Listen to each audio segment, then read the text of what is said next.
Jika kita umat Muhammad, jawab salam saya dengan semangat. Assalamualaikum warahmatullahi wabarakatuh. Waalaikumsalam warahmatullahi wabarakatuh. Alhamdulillahi rabbil alamin. Wassalatu wassalamu ala asrofil anbiya'i wal mursalin Sayyidina Muhammadin wa ala alihi wa sahbihi ajma'in. Amma ba'du. Pertama-tama mari kita panjatkan puji dan syukur atas kehadiran Allah Subhanahu wa ta'ala yang telah memberikan kesehatan dan kenikmatan kepada kita semua. Sholawat beserta salam semoga tercurahkan kepada junjungan kita Nabi Muhammad SAW, dan semoga kita akan mendapatkan syafaat kelak di akhir zaman nanti. Amin ya rabbal alamin. Perkenalkan, nama saya Muhammad Fitran Halawi Adinata. Saya dari MI Ashifa Balikpapan Utara. Hadirin wal hadirat rahimakumullah. Fitran ingin bertanya, siapakah di antara para hadirin yang mengetahui tentang adab-adab berpuasa? Di bulan ini umat Islam di seluruh dunia diperwajibkan berpuasa, sebagaimana umat-umat terdahulu juga berpuasa. Sebagaimana firman Allah Subhanahu wa ta'ala dalam surah Al-Baqarah ayat 183. A'udzu billahi minasyaitonir rajim. Bismillahirrahmanirrahim. Ya ayyuhalladzina amanu kutiba alaikumusiyam kama kutiba alal ladzina min qablikum la'allakum tattaqun. Tujuan ibadah berpuasa adalah untuk menjadi manusia bertakwa, bukan hanya meninggalkan makan dan minum di waktu siang belaka.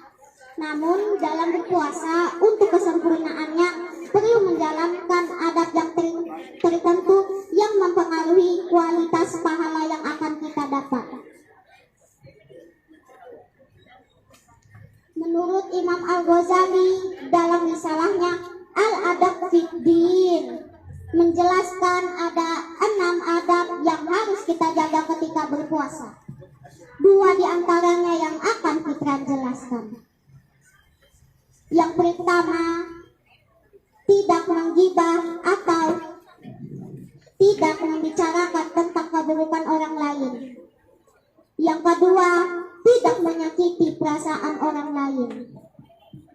Bapak-bapak, ibu-ibu, sahabat-sahabat yang berbahagia, bolehkah Fitran bercerita sedikit? Boleh. Pada zaman Rasulullah ada kisah haru yang ada pengamis Yahudi buta yang menyakiti Rasulullah. Dikisahkan di sudut pasar Madinah Al-Munawwarah, seseorang pengamis Yahudi buta apabila ada orang yang mendekatinya, ia selalu berkata, "Wahai saudaraku, jangan dekati Muhammad. Dia itu orang gila, dia itu pembohong, dia itu tukang sihir. Apabila kalian mendekatinya, kalian akan dipengaruhinya." Hari demi hari pengamis Yahudi buta itu mencela Rasulullah.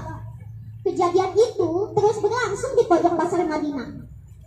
Sebagai nabi yang diberi wahyu, Rasulullah tentu tahu apa yang dilakukan pengamis Yahudi buta itu. Setiap pagi Rasulullah SAW membawakan makanan untuk pengamis Yahudi buta itu. Saat Rasulullah menyuapinya, si pengamis Yahudi buta itu tetap berpesan agar tidak mendekati orang yang bernama Muhammad. Rasulullah SAW menyuapi pengamis Yahudi buta itu hingga menjelang dia wafat. Setelah kewafatan Rasulullah, tidak ada lagi orang-orang yang menyuapi pengamis Yahudi buta itu. Suatu hari ada Abu Bakar yang berkunjung ke rumah putrinya Aisyah, yang juga istri Rasulullah. Beliau menanyakan sunnah yang belum dikerjakan oleh Abu Bakar. Anakku, ada sunnah kekasihku yang belum aku kerjakan. Nah, yang dimaksud kekasihnya itu Nabi Muhammad ya teman-teman.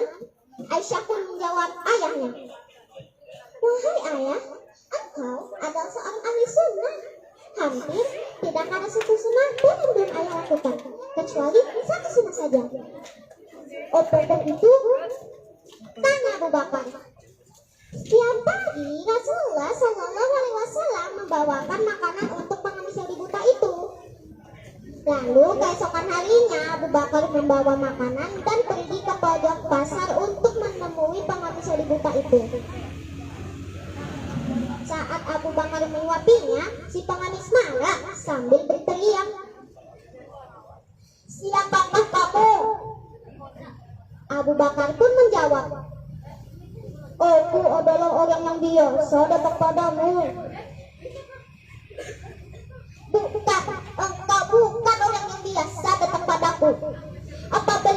Apabila ia datang padaku, tangan ini tidak susah untuk memegang dan mulut ini tidak susah untuk mengunyah. Ia juga menyuapiku, tapi terlebih dahulu dihaluskannya makanan itu dengan mulutnya. Setelah itu ia berikan padaku. Abu Bakar tak dapat menahan air matanya. Ia menangis sedih sambil berkata, aku memang bukan orang yang biasa datang padamu. Aku adalah salah seorang dari sahabatmu. Orang yang mulia itu telah tiada. Ia bernama Muhammad Rasulullah Sallallahu Alaihi Wasallam. Setelah pengemis Yahudi buta itu mengetahui cerita Abu Bakar, pengemis Yahudi buta itu menangis sedih sambil berkata, benarkah demikian? Selama ini aku selalu menghinanya, menfitnahnya. Ia belum pernah memarahiku sedikit pun. Ia begitu mulia. Dan akhirnya pengemis Yahudi buta itu bersyahadat di hadapan Abu Bakar. Asyhadu an la ilaha illallah wa asyhadu anna Muhammadar Rasulullah. Wahai Abu Bakar, saya bersaksi bahwa tiada Tuhan selain Allah. 2 menit lagi. Saya bersaksi bahwa Nabi Muhammad adalah utusan Allah. Alhamdulillah. Demikianlah kisah Rasulullah dan pengemis Yahudi buta. Para hadirin, ada beberapa hikmah dan pelajaran yang bisa kita petik bersama dari kisah tersebut. Yang pertama, tidak menggibah atau mengunjing orang lain, karena bisa jadi orang itu adalah orang yang paling membantu kita kelak. Yang kedua, tidak menyakiti perasaan orang lain, karena Nabi Muhammad pernah bersabda, siapa menutupi aib? oh salah ya.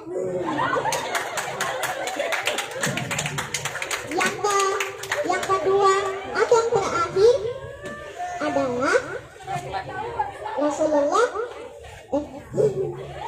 yaitu adalah tidak menggibah atau tidak menggunjing orang lain, karena Nabi Muhammad pernah bersabda, barang siapa yang menutupi aib orang lain, maka di akhirat kelak aibnya akan ditutupi oleh Allah Subhanahu wa Ta'ala. Ya.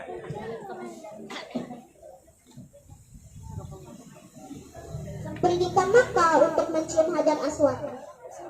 Mudah-mudahan ada jalan jika kuat bertekad. Cakep. Bulan Ramadan adalah kesempatan untuk berjihad, karena merupakan bulan kesayangan Nabi Muhammad. Demikianlah ceramah yang dapat Fitran sampaikan. Mohon maaf jika ada kesalahan ya, karena kesempurnaan hanya milik Allah Subhanahu wa Ta'ala dan kesalahan ada pada saya. Wassalamualaikum warahmatullahi wabarakatuh. Waalaikumsalam.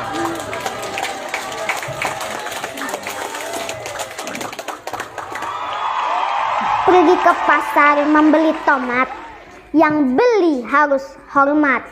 Jika kita umat Muhammad, jawab salam saya dengan semangat.